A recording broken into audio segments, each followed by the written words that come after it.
On est donc comme toujours sur l'analyse de TotalES et on commence toujours par dézoomer au maximum parce que c'est important de voir le contexte et dans quoi on se trouve actuellement. Donc sur TotalES en hebdomadaire, eh bien pas de surprise, on est encore toujours sous la résistance.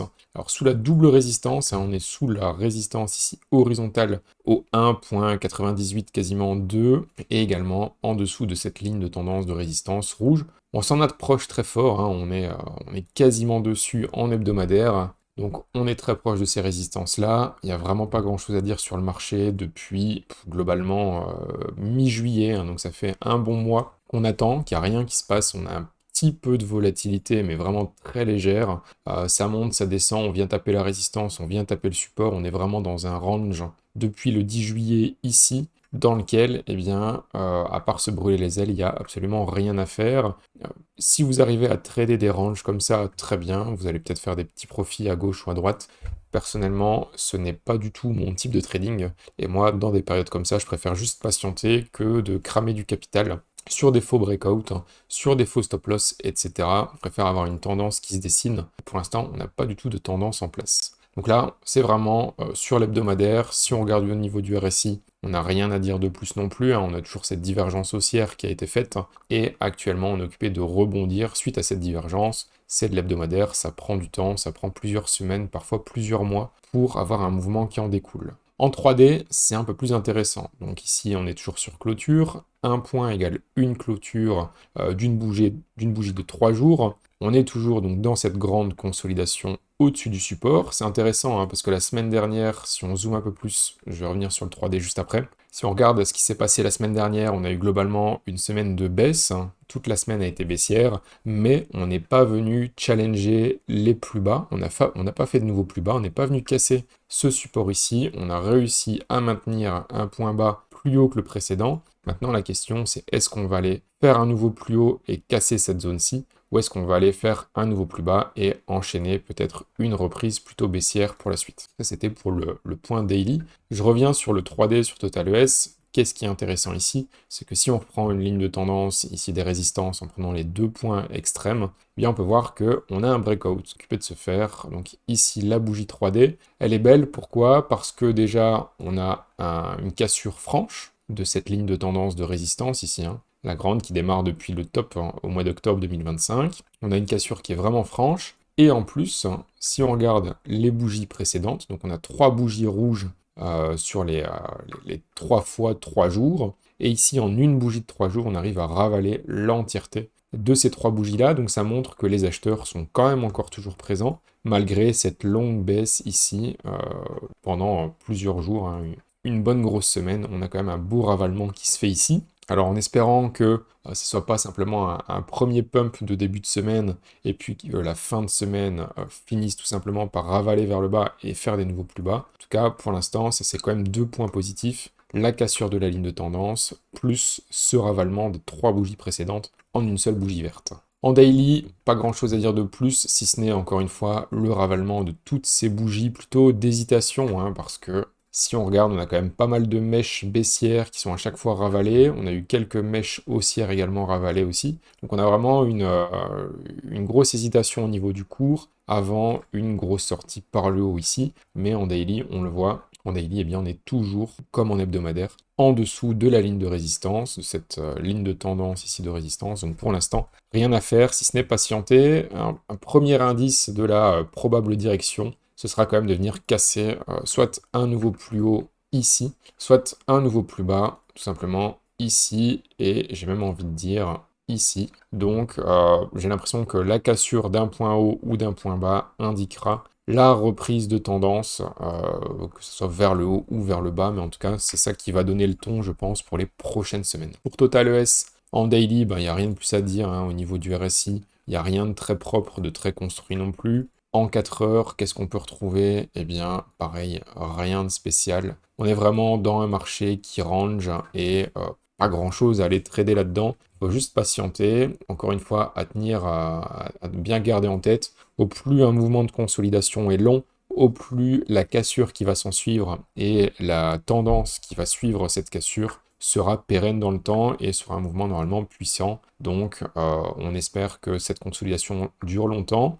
et qu'elle nous donne des bons setups lors de la cassure. Avoir une structure ici qui est pas forcément très belle, très cohérente, c'est pas étonnant, c'est souvent ce qu'on a sur des zones de bottom. Si on regarde par exemple ce qu'on a eu ici en 2022, eh bien, on peut pas dire qu'on ait eu une magnifique structure pour venir se placer. Et un peu plus loin dans le temps également, fin 2018, début 2019, on n'a pas eu quelque chose d'extrêmement satisfaisant pour se placer. On a eu une sorte de biseau ici descendant, de drapeau descendant, peu importe comment vous l'appelez. Mais en tout cas, c'était ça vraiment le setup pour venir se placer. Après, ça a été une reprise qui a quand même été fortement directionnelle, avec quelques consolidations, mais tout de même quelque chose de très directionnel.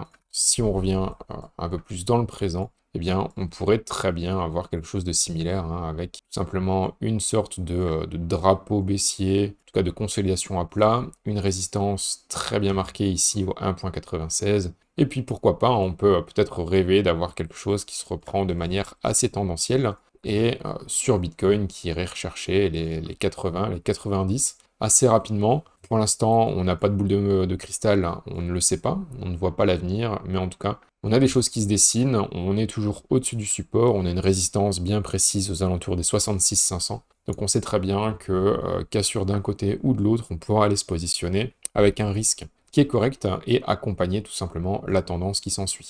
Si on va chercher les autres graphiques, qu'est-ce qu'on peut voir? Si on regarde la dominance des stablecoins, on est tout simplement posé sur le support, donc on est sur la zone charnière, on est à l'endroit pile où normalement on devrait pouvoir avoir une décision qui est prise, hein. Donc soit on continue de ranger au-dessus, le support tient, et alors là c'est plutôt baissier pour les cryptos, ou alors finalement on arrive à avoir le breakout tant attendu vers le bas, et là alors, on va rechercher deux targets différentes, un premier target ici, le point bas, et deuxième target un peu plus loin, cette fois-ci vers les 9%, et même potentiellement les 8,3% tout simplement. Et là alors on aurait vraiment un beau rebond sur le marché, peut-être que ce serait tout simplement le retournement tant attendu, la reprise du bull market, et le bull market de 2026-2027, pourquoi pas 2028, on le verra. Au niveau de mon indice d'alt-season, où est-ce qu'on se trouve? Eh bien, on se trouve toujours dans quelque chose de flat.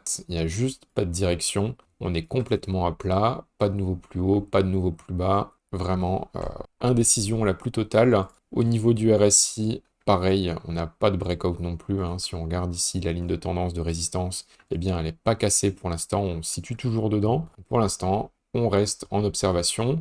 La logique voudrait qu'on vienne casser par le haut. Alors pourquoi la logique voudrait qu'on vienne casser par le haut? Eh bien parce que historiquement, un marché haussier, donc un bull run sur les cryptos, commence toujours par un push sur Bitcoin avant un push sur les alts. Qu'on a toujours eu un Bitcoin qui démarre en premier, des alts versus Bitcoin qui s'écrasent totalement, des alts versus USD qui restent plus ou moins flat, hein, et un Bitcoin qui s'envole tout seul, tout simplement, en première phase de marché. Et c'est ce qu'on peut remarquer ici, hein. Donc on le voit sur les alts versus Bitcoin, pour l'instant on n'a toujours pas de reprise haussière. On avait dessiné quelque chose ici de plus ou moins correct, une résistance bien marquée, mais pour autant, eh bien, les alts versus Bitcoin continuent de décevoir, hein. On continue ici de partir vers le bas, on attaque même le plus bas ici. Est-ce qu'on va venir faire un nouveau plus bas? J'avais espoir qu'on s'arrête comme ceci et qu'on vienne faire une sorte de épaule tête-épaule inversée.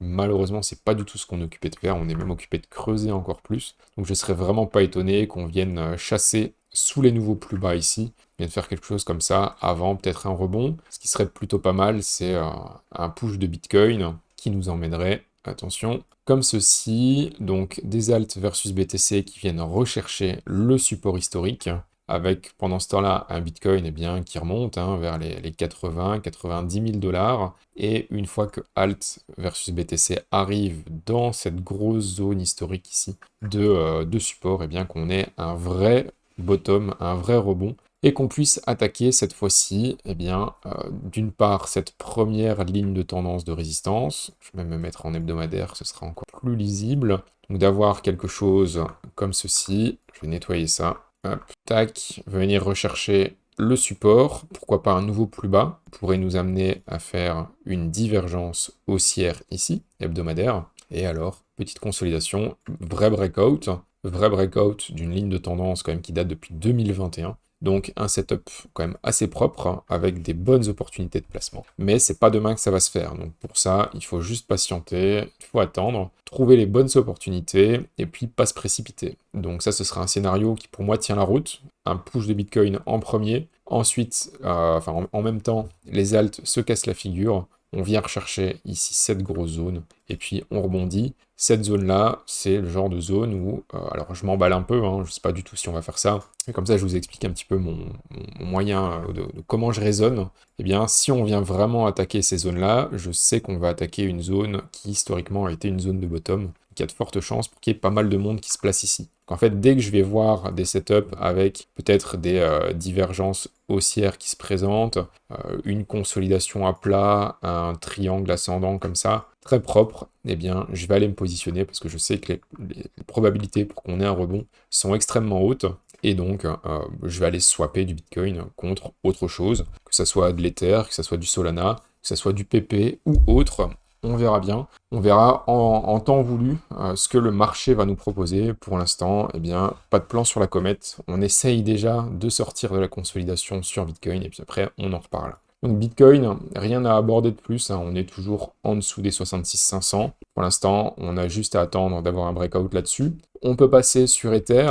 Ethereum, qu'est-ce qu'on a? Eh bien, on a toujours la même consolidation, hein. Globalement, c'est sur tout le marché. Par contre, ce qui est un peu mieux sur Ether, c'est qu'on est venu casser la ligne de tendance qu'on dessinait ici. On a eu une cassure, on n'a pas eu de reprise encore fortement haussière pour l'instant, mais on a toujours un ETH-BTC qui monte globalement depuis mi-juillet, donc on est occupé de grappiller toujours vers le haut. On s'attaque à la zone des 0.03. Le seul point négatif que je vois actuellement sur ETH-BTC, c'est cette Chuvashov's Fork ici, donc une C-Fork baissière qui est un pattern de retournement de tendance. Pourquoi? Parce qu'on a ici une première tendance fortement haussière, ici une deuxième tendance toujours haussière, mais avec une force bien beaucoup plus faible, hein. On voit ici la tendance globale elle est fortement haussière, ici elle l'est un peu moins. Et en général, une cassure de cette ligne de tendance indique tout simplement un retournement de la tendance. En fait, c'est tout simplement un essoufflement de cette tendance haussière et peut-être une consolidation plus grande ou alors carrément un changement de tendance pour revenir vers de la tendance plutôt baissière d'Ethereum par rapport à Bitcoin. De mon côté, je reste quand même assez confiant sur Ether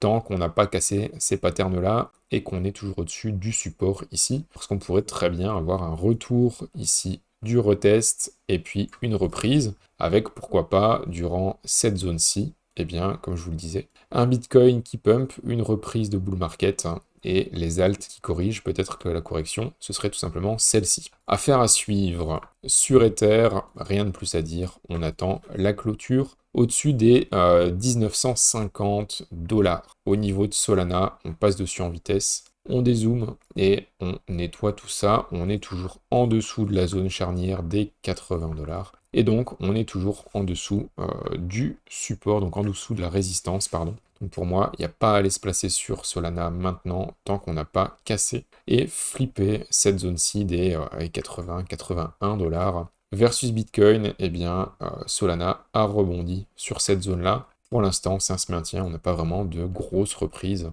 sur Solana. Voilà ce qu'il faut retenir sur le marché cette semaine. Rien à faire si ce n'est attendre la résolution de ce range qui peut encore durer des jours, des semaines, on ne sait pas. Mais en tout cas, c'est maintenant qu'il faut devenir attentif. Plus personne ne parle de Bitcoin, plus personne ne parle de crypto, tout le monde est sur l'IA. On sait très bien qu'en général, c'est dans cette période-là que les opportunités sont les meilleures. C'est dans ces périodes où plus personne ne veut investir qu'en général, il faut se placer parce que sur le long terme, eh bien, c'est là où on a le meilleur rendement risk-reward.